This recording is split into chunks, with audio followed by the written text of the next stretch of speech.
Welcome to my first art video.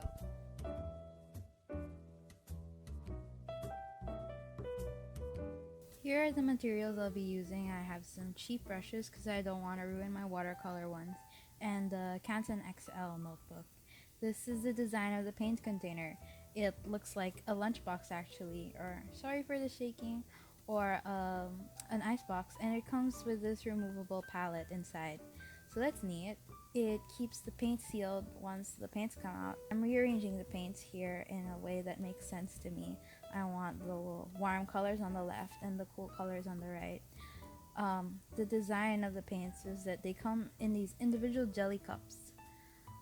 It's very easy to open. You just have to remove the labels as if they were a jelly ace and slot them into the boxes. So each cup contains 30 milliliters of paint. Apparently 30 milliliters is a lot. This seems to be one of the cheaper gouaches around. This was given to me as a gift by my friend Otap. Thank you, Otap. And she didn't want to tell me how much it cost, but it's nice to have this option of this much paint without having to worry that I'm wasting my artist grade paints, I'm wasting my expensive paints. Some of them have separated after the journey, so you just have to mix them in, kind of like how the oil separates from peanut butter and you have to mix it in.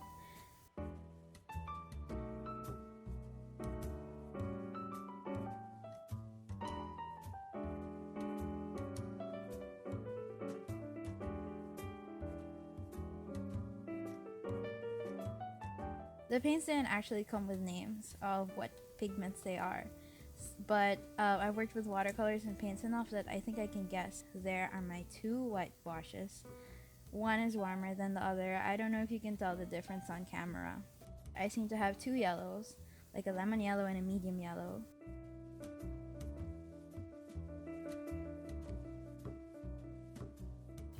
I think I have a forest green and then a muted green. I have two reds, an ochre. I have a teal color. I have two blues. I have a pink, a violet. No, I have three blues. You'll see them later. I have a pink, a violet. I have two browns. And so what I'm doing now is I'm testing the opacity. Oh, I just found out that white gouache can get really, really dirty easily. So I'm testing the opacity. I start out with my two white gouaches and I go over the line and then I try to make a gradient out of it.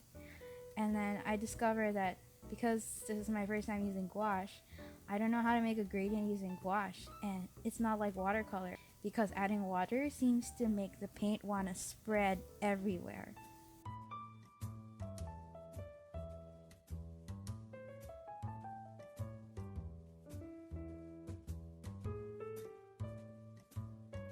I end up lifting the paint, adding water and then lifting the paint just so that I end up with a thinner gradient near the end. When they come out of the box, they actually behave like acrylics.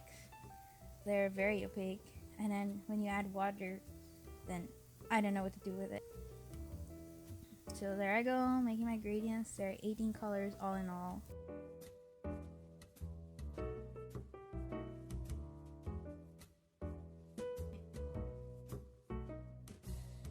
I sketched out, using a reference, this postcard from when I went to Australia in 2007.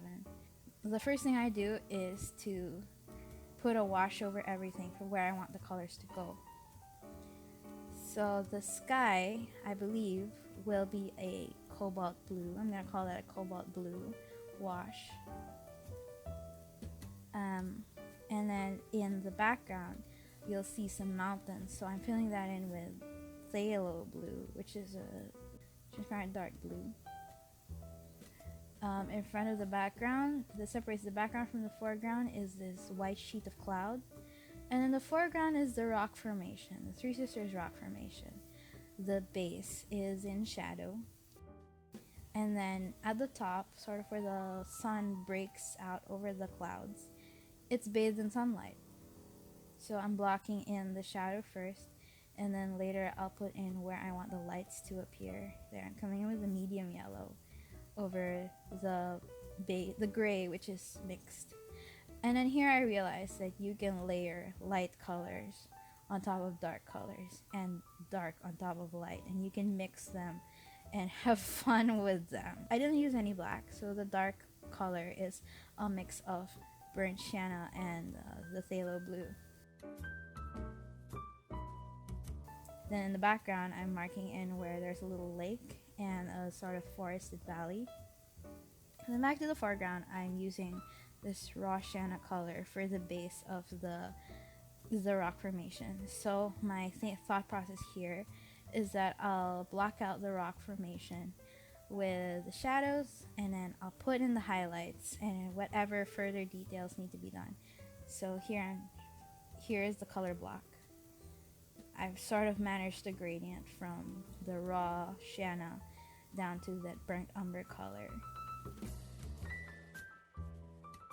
Going back to the background, I'm putting down the green of the forested valley and putting some lemon yellow on top. I really like that you can put light colors on top using gouache.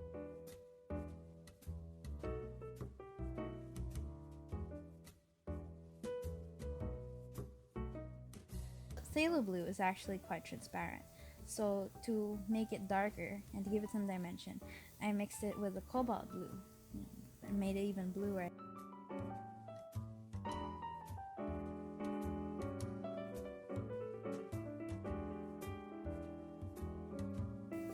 Then I go back with another layer of raw sienna.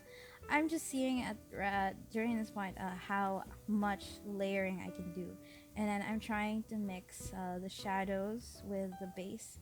I'm playing with wet and dry to see the proper consistency of what I want in my painting.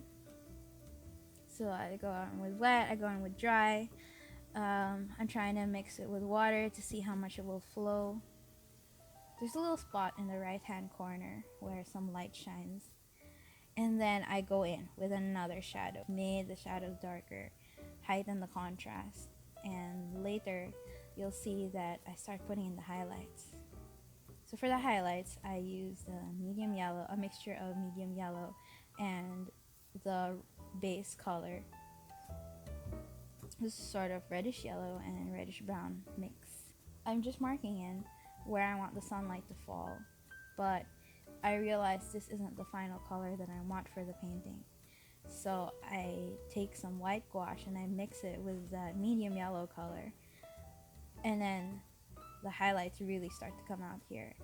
Like, I've never done this before. You can't do this with watercolor, so I'm just having the time of my life putting in highlights, seeing it mix with the base color underneath. I might be using a mix of dry brush and wet brush here, just because I keep forgetting to load with water. Since you can put in layers, and I just keep mixing new layers and putting in light on top of dark and dark on top of light. So I came in with another mix of white gouache, but this time I mixed in some lemon yellow for brightness.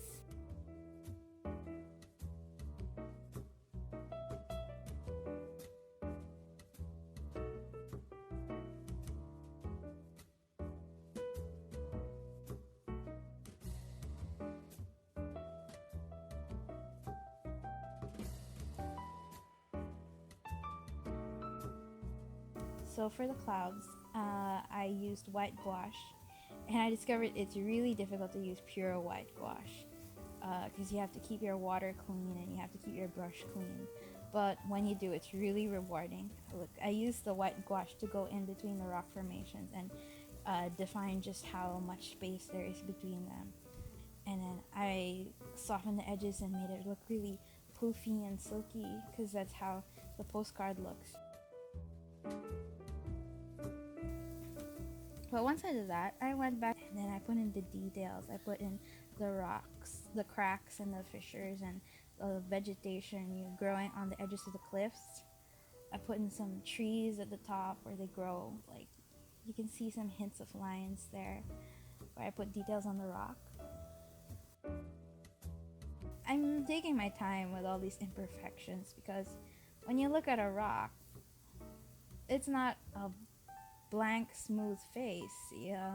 The longer you look, the more details your eye picks out. So I'm trying to mimic that with my process here. Now, the longer I go, the more I can put in details.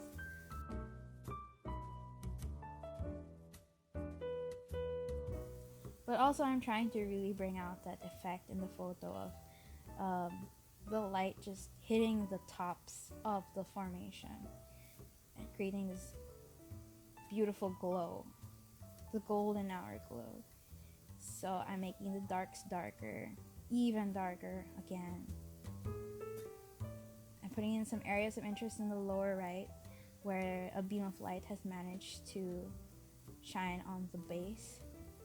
And I'm breaking up the light at the top because it's not just one smooth face of light. You've got like holes and caves in there where some light don't shine.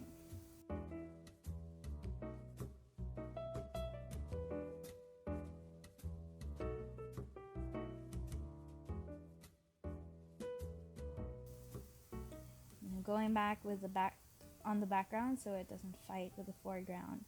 I'm muting it with some more blue there. And the last thing I put in the foreground is it's a lake with a valley, right? And the lake, the water of the lake reflects the clouds in the background. So the last thing I do is I put this very wispy cloud, wispy reflection of a cloud in the lake, reflecting the clouds behind the mountain.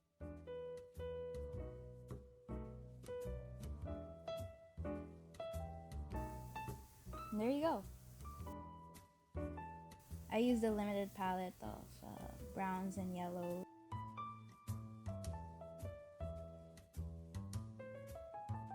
So thanks for hanging out with me and being patient as I try my first box of gouache. I'm on Instagram as Rebecca Hedron. It's mostly watercolor, but I'll be testing my gouache more and more. And thanks for watching my first video.